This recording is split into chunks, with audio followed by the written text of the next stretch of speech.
Hello and welcome to Diversity Matters, where we explore issues related to inclusion and the media. Following COP30 in Brazil, which boasted the largest participation of Indigenous leaders in its history, I want to find out whether their voices and the voices of other minorities are being heard in the media. My guest is award-winning environment reporter Fredrick Mugira, who founded Water Journalists Africa, a network of more than 700 reporters in 50 African countries who report on water. He also co-founded InfoNile, a geojournalism platform mapping data on water issues in the Nile River. Why does he believe that diversity, inclusion and youth are essential for linking climate issues to local communities? And how are journalists working to build trust with these communities? Fredrick, welcome to Diversity Matters. I wanted to ask you about the recent COP30 meeting.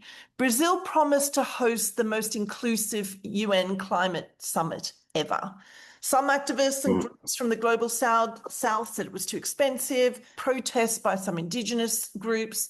What's your take on how inclusive it was? I would say it was partly inclusive because of the venue where it was held, just next to Amazon River and, Amazon rainforest. So we saw a lot of indigenous voices from indigenous communities, especially in Amazon. But of course, you realize that these were just voices from South America. We have so many, of course, voices. I mean, you have so many local communities. You have so many indigenous communities in Africa, for example, in Congo rainforest, and several others in Asia.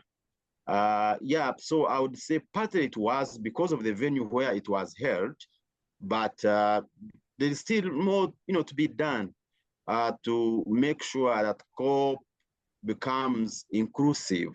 We need more voices from local communities who are affected by, climate change.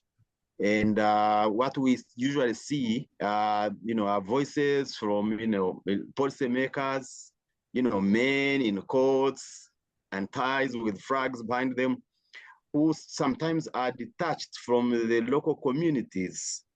They sometimes don't know the effects of climate change on local communities and how it feels.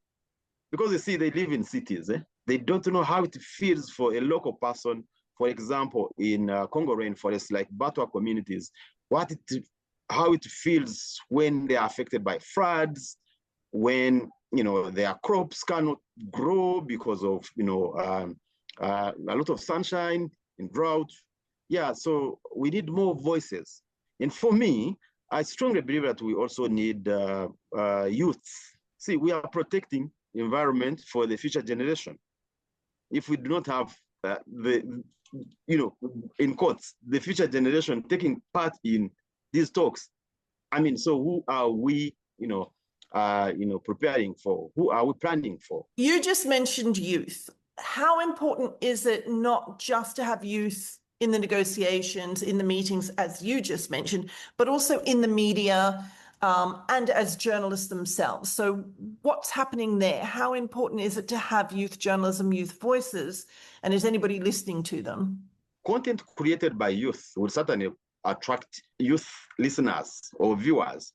And I buy that idea of having more youth, taking part in the media, being, creators of content, but also taking part in COP, being members of the delegations, taking decisions, because they feel for their, they feel how things are better than, how, the ministers, policymakers that we have now, how, they feel about things that affect, the youth. But also, if we have more youth creating content in the media, it would mean that we have more issues of the youth and how they relate with communication, the suggestions they give for mitigation. So we would have more of this. If you did a content analysis of how, for example, media report about climate change, and particularly looking at the issues of the youth, of the children, and also, females, these issues are never there in the media. In the media in Africa, you find a lot of politics in there, But if we have more youth, more females, creating content, becoming journalists, and not just journalists writing stories, but also editors of these stories. So you would have more of these stories. And they can, shape our perception of how we look at things. Currently, we may look at things from our own perspective as, old persons, as, policymakers. But if we have more of the youth, we would have more content, generated to attract them. But for me, I don't see this as a very big challenge now, because now we have so many youth online creating content. Yeah, but we need to give them opportunity to reach near the tables of the policymakers, the tables of those people in ties and courts, and so then they can be among them and decide with them, and not to be decided for. Yeah, so I strongly believe that we as journalists, we must double our efforts to make sure that we bridge the gap. So then we have more stories written by the youth, but also more content from the youth. So then policymakers can, see what is into the youth group and, take decisions that would favor them, but also have them among themselves, among the policymakers. Do you think the media also needs to rethink how it presents stories a little bit? I'm thinking that Media Diversity Institute held an event over a year ago, and it was really examining the collaboration between climate or environment journalists and even investigative journalists and artists to create visual content with this kind of collaboration between artists and journalists. That really was a visual story of some sort of climate issue, that maybe we need more collaboration, more creativity on storytelling that actually appeals to youth and gets them more involved. Are you seeing any of that? Is that something you think would work? Yeah, I think it is very important to defamiliarize stories. You see, these stories about, for example, about climate change have been there, and people know about them. Some youth also, but we need to defamiliarize these stories to bring them in a form that would attract, the youth, for example, other groups to, go to a newspaper and read these stories.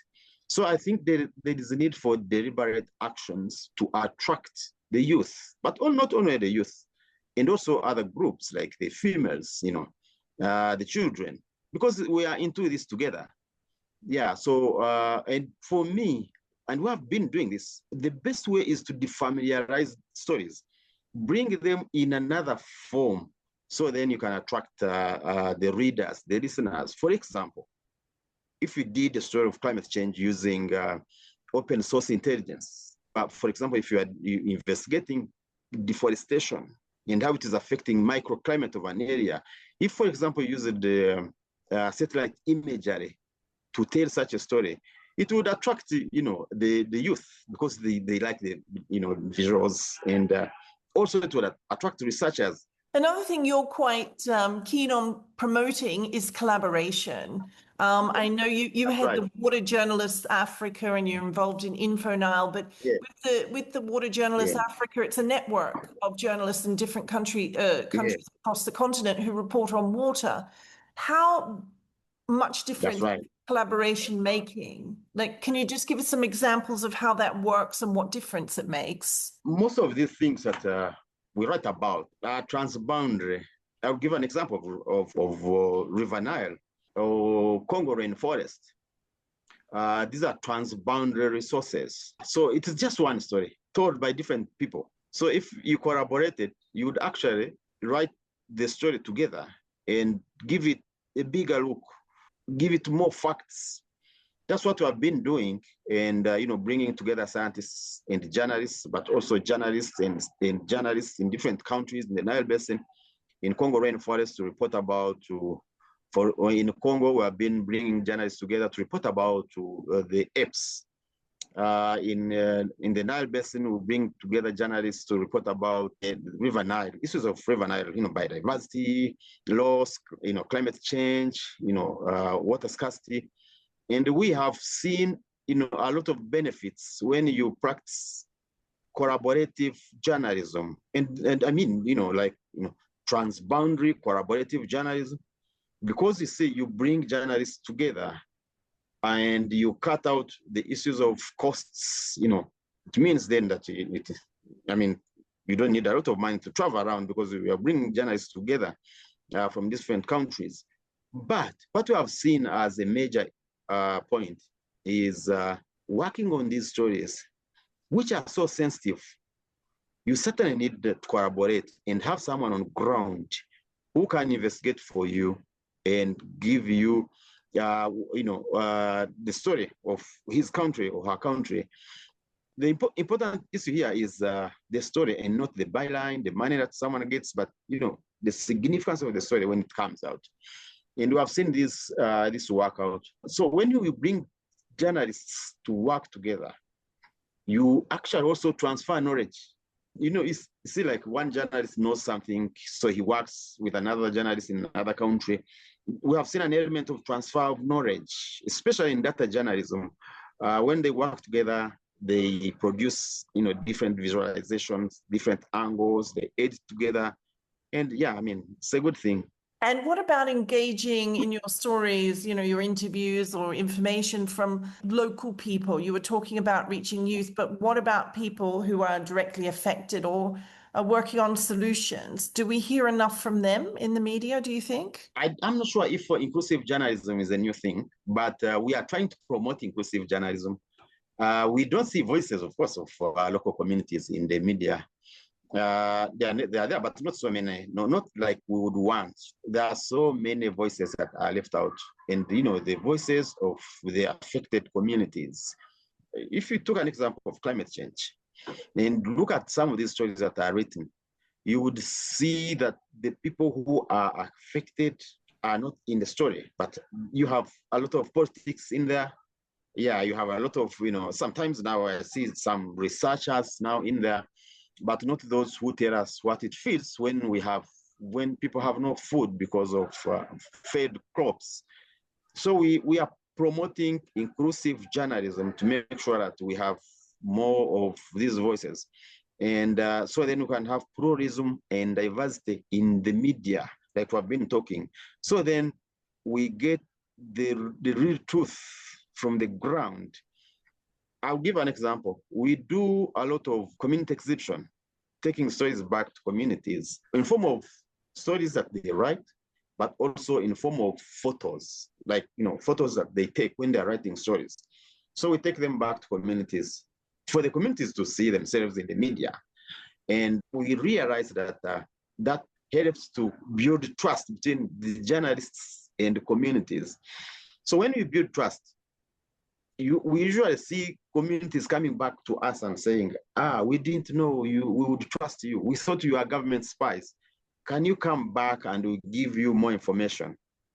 So I was giving that as an example that when you have more voices and local voices, you get more information. And that means you get more truth, what is on ground.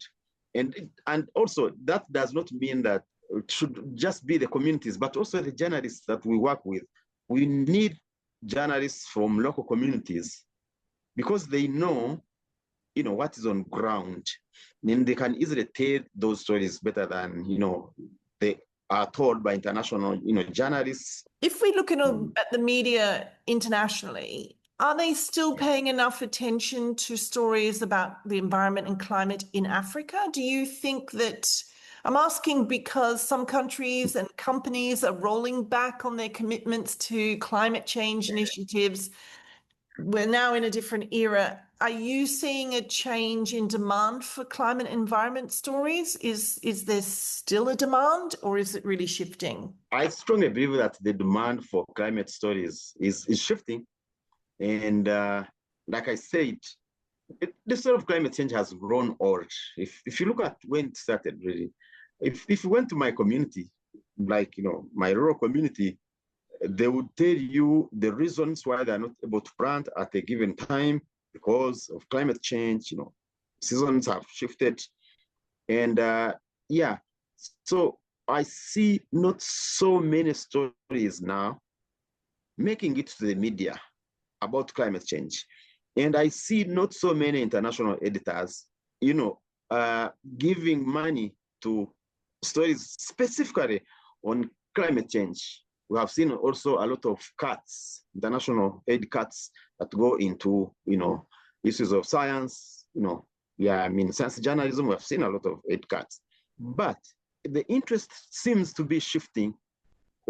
The audience interest for climate stories seems to be shifting, and specifically going to, I would say, paying attention to details. If, for example, it's not about biodiversity, so I see now interests going to specific issues around, a few things around biodiversity. If, for example, it is insects, so paying attention to insects like pollinators and how they link to climate change, but not the general view of climate and effects. But we are likely to see more stories now on financing, climate financing, as developing countries look to pay for the costs, of climate change. Is it a problem that there's fewer stories on climate change itself? Yeah, of course, it's a problem. We don't have, if we don't have many stories around climate change, it means then that we will lose touch with the local communities, with the policymakers, and they will not be able to take decisions based on science, based on information, but based on truth. I think that it's a very big problem, and we need more journalists to write about, stories of climate change. If we look ahead into 2026, where do you see reporting? Where do you see the challenges and opportunities when it comes to reporting on all things to do with the environment or climate? I strongly believe that due to misinformation and disinformation, we are likely to see a few stories around climate change. We have had so many people, go to internet and write and confuse people. And if we don't have more journalists coming up to give the true stories, we are likely to see a few stories, in the media, many media houses leaving these stories and going to other fields. Well, interestingly, COP30 targeted disinformation as a threat to climate action. As you well know, Brazil's president said the battle for truth has become just as critical as the fight to cut emissions. Are you hopeful that there will be more support to tackle this very problem and support good journalism? Well, I am not so hopeful. This has been on, and if you looked at the percentage, you have more people now going into misinformation and disinformation tactics online, and this is increasing. We need more journalists who can, write stories that can counter these stories. Otherwise, I am not hopeful. Well, that's an interesting, not always optimistic end to our conversation, but we hope that we'll see more journalists coming through to do some good reporting on these issues. Fredrick Mugira, thank you so much for joining me for this discussion. That's it for this episode of Diversity Matters, brought to you by Media Diversity Institute. You can find more information, stories, and reports on issues related to diversity and the media on our website. I'm Tanya Saksuski. Thank you for joining me. I look forward to your company again. Take care.